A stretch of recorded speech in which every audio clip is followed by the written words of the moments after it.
So in just 5 months, OnePlus decides to kill its flagship of the year and release another flagship, which looks identical but boasts a new processor, a front camera with more megapixel count, and an option to upgrade to more storage. And all that for a 15% bump in the ongoing price of OnePlus 3. Well, is this a wise move? Was this upgrade really necessary? And should you invest in it? Well, let's find an answer to all those questions in our long-term review of OnePlus 3T.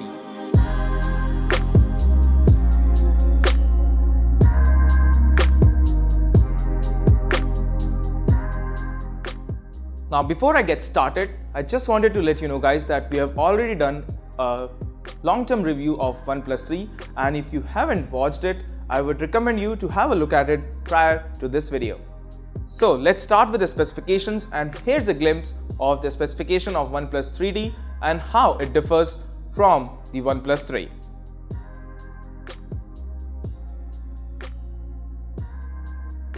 Now with that out of the way, let's talk about my personal experience as I use the device as my primary phone for the last 30 days. Let's get started. So let's start with the design, and like I already said, the OnePlus 3T follows the exact same design of OnePlus 3, and you won't even feel the difference except the new gunmetal color you get in the 3T. Apart from that, another change is the sapphire glass protection to the back camera, making the camera less prone to scratches. So just like OnePlus 3, the OnePlus 3T also hosts a superb design, and the camera bump that was questioned by many in OnePlus 3 has been answered with the sapphire glass upgrade. I have always been a fan of their premium design, and the gunmetal color in the 3D makes it even more premium for me. And later on, you'll also get an option to buy the soft gold variant. So breaking the trend from our usual review flows, the next thing that I would like to take up is the bigger battery of OnePlus 3T. The OnePlus team were able to fit a 3400 mAh battery without changing the dimensions and weight of the device, and if you think about it, it's a 13% bump in the battery capacity, which is great. This battery gives you a few added hours of backup, and unlike the OnePlus 3, this one lasts an entire day, and with the dash charging, man, things are awesome. Now I just charged my phone twice, and that too in my car when I'm driving to work or driving back to home from work, and the car dash charger was actually able to provide that day's juice in just 25 minutes.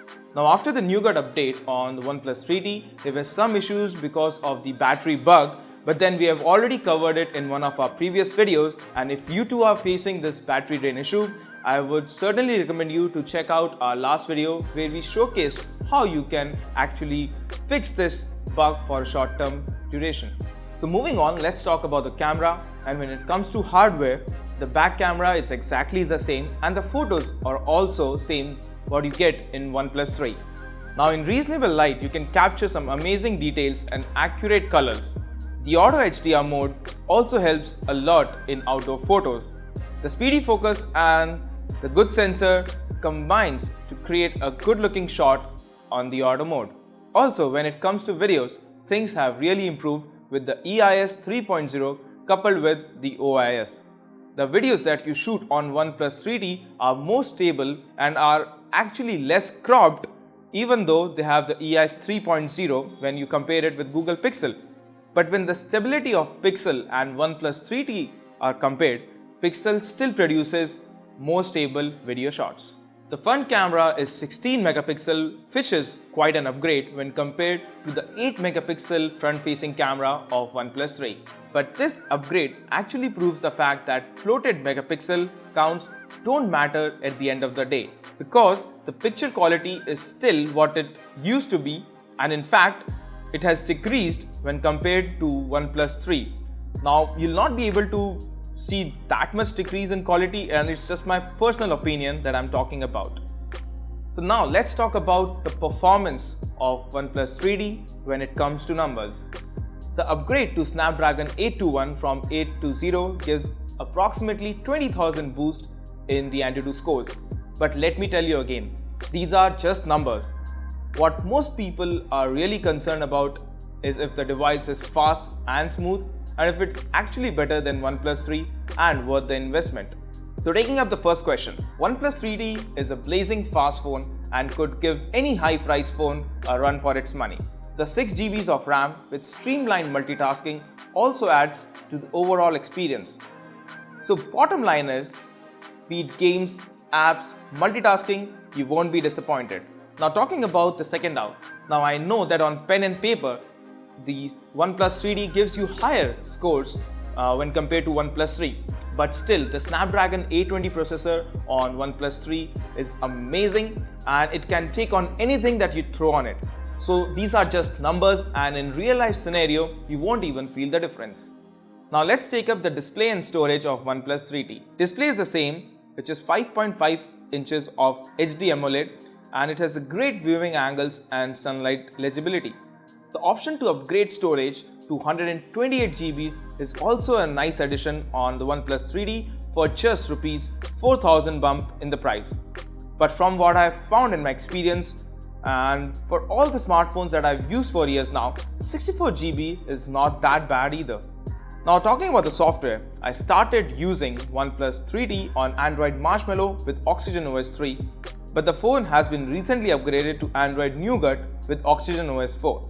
While a lot of new features have been included, there are a few crucial bugs, which I'm hoping they will fix in an OT update. Apart from that, network, call quality, radios, everything is just perfect. Now coming to the conclusion, first of all I would like to answer some of the angry OnePlus 3 user who didn't expect another flagship from the same company in just 5 months.